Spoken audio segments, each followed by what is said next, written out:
Assalomu alaykum, hurmatli Kesh Universal kanali a'zolari.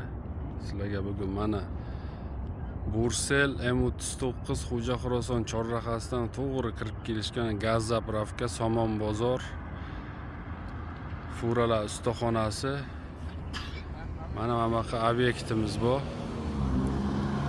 Mana parnik ishlab turibdi hozir. Mana shu parnikni sotuvga qo'yamiz. Mana yo'lni usti. Mana bu tomon M39, mana shuni orqasi. Gaz, svet, suv, hamma sharoit mavjud. Mana bu un zavod mana. Hozir ichkarisini ko'rsatamiz. Mana yo'lni usti mana. Любой biznes qilsanglar bo'ladi bu yoqqa. Dальше mana metan zapravka turibdi. Mana bu ustaxona. Keyingisi furalar ustaxonasi, keyingisi Somon bozor. Mana shu qatorga mana joylashgan. Hozir ichkarisini ko'rsataman. Mana hozir parnik bo'lib turibdi. Mana bu ko'cha tomon. Mana devor bilan o'ralgan polni, to'rtta tomon. Hozir mana bodring ekilgan, ishlab turibdi parnik. Katta darvoza ham qo'yilgan. 18 sotix obshi.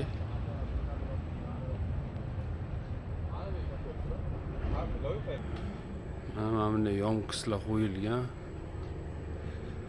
Polni mana suv o'tkazgichlari ishlab turibdi.